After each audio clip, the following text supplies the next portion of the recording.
Hey folks, welcome to the CIOPCC and this week's top 10 list, which is going to be a very controversial one. Hey, we love controversy.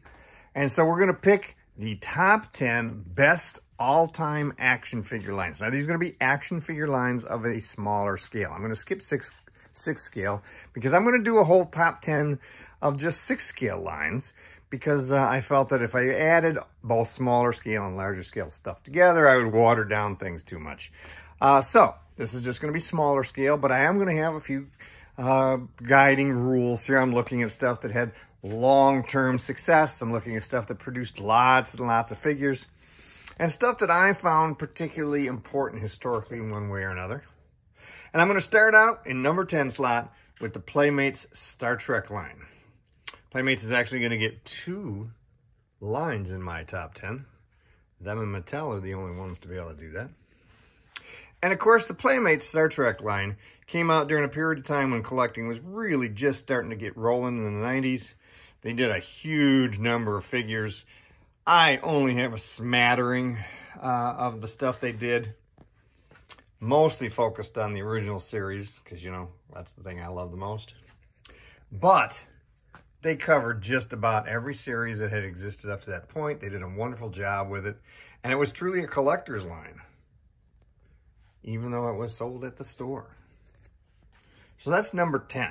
Number 9 is another line with a whole lot of characters, and it's the first of 2 lines from Mattel in my top 10. This would be the Justice League Unlimited series.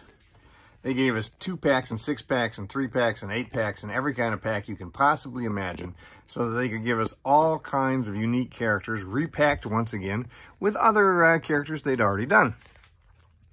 This strategy was kind of annoying for us collectors, but it also meant we got a tremendous number of unique figures in the line.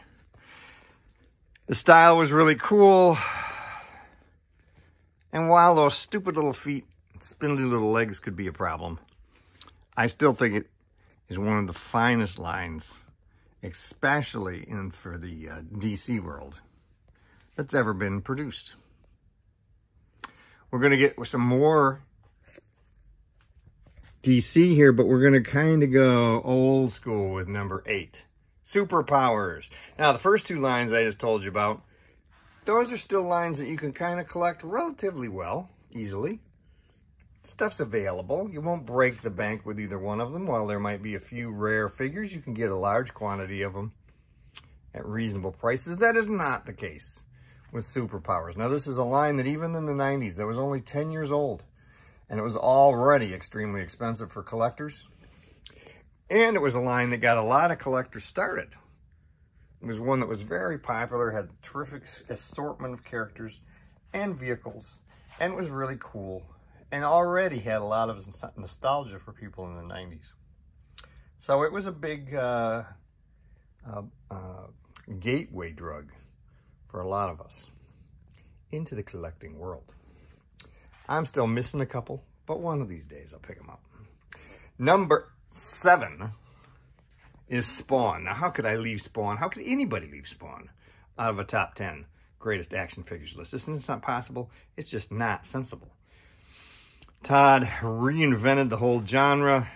He really brought this into the collecting of adult collectors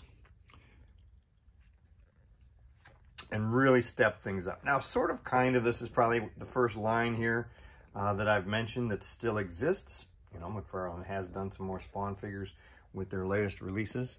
But for the most part, the heyday of Spawn action figure collecting is over.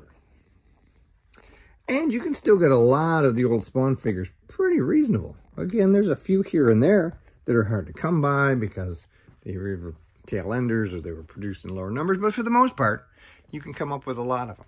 Now, number 6 on the list is not a huge line. Futurama by Toynami. They did do all the key important characters, and they did a few variants that were fun. But for the most part, it was a relatively small series, especially when you can compare it to every other series in my top 10. Definitely the smallest. But like most of them, it's long gone, and I'm certainly hopeful that we'll get another series of great figures here from somebody with the release of the new show. Who knows? Speaking of cartoon lines, many of you are fans of the Masters of the Universe. For me, not a fan of the Masters of the Universe, but I still could not resist the allure of the Masters of the Universe classics. This is a terrific series of action figures. I am a completist on this. I'm actually missing, 2, maybe 3 figures out of this entire run. I am still looking to pick those up to finish it off, but it is an amazing series. Great articulation, great designs, really spoke to the nostalgia of the series while still producing something new and unique. Nice job by Mattel. Actually, Mattel has 3 lines in my top 10. Wow. Number 4 on the list is Batman the Animated Series by DC Direct. Now, I could have gone with the old Kenner line, but I'm sorry. It's just not the same thing as this amazing series from DC Direct. They crushed it with this line. And while it's pretty much done now, we've got a couple of tail enders sort of from McFarlane now that they've taken over. But for the most part, the vehicles and figures are done. And it has actually become a very expensive line, even though it's not nearly as old as some of the other ones we're talking about. And that just speaks to its overall quality, of course. Number 3 on the list is the 112 Collective. Here you can see Marvel characters galore. We have DC characters galore. I don't know, we've got to be closing in on 200 characters in the 112 Collective by this time. Easy.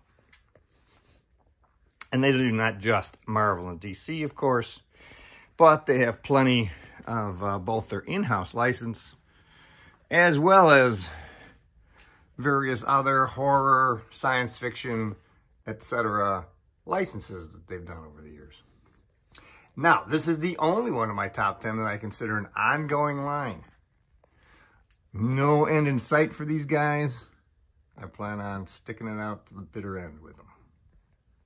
And they are my number 3 in my top 10. That brings us to the last 2. And the third of the Mattel series, DC Universe. DCUC are a fantastic series of figures. You get just about every character you could possibly want. You got the great Build-A-Figures. You got wonderful variants, interesting selections, great San Diego Comic-Con exclusives. It was just overall easily number 2 on my list of greatest action figures ever. It's another one that I'm pretty much a completist on. I think I'm missing 1 or 2 particularly difficult figures to get, and that's about it. Anybody's got one of those naked cheetahs, let me know. Number 1 on my list, you're never going to guess. Oh, I think you can guess. Huge line, tremendous number of characters, great quality, a real love for the series. The Simpsons World of Springfield from Playmates. Oh, they got really deep with this line. They created the environments that say lines from the show based on the characters that are attached. They covered just about everybody you could possibly imagine and did even cool variants. It's a line that lasted a number of years and is easily my favorite line of all time. At least today. You know, this stuff probably changes every day. Depends on my mood that day. But certainly in my top 10. So, those are my 10. You'll notice I didn't do any 6 scale. Like I said, I'm going to do a best of all-time top 10 6 scale lines. That'll be coming soon. Until then, until next week, or actually until Wednesday when I do a favorite collection, I hope you have a good one.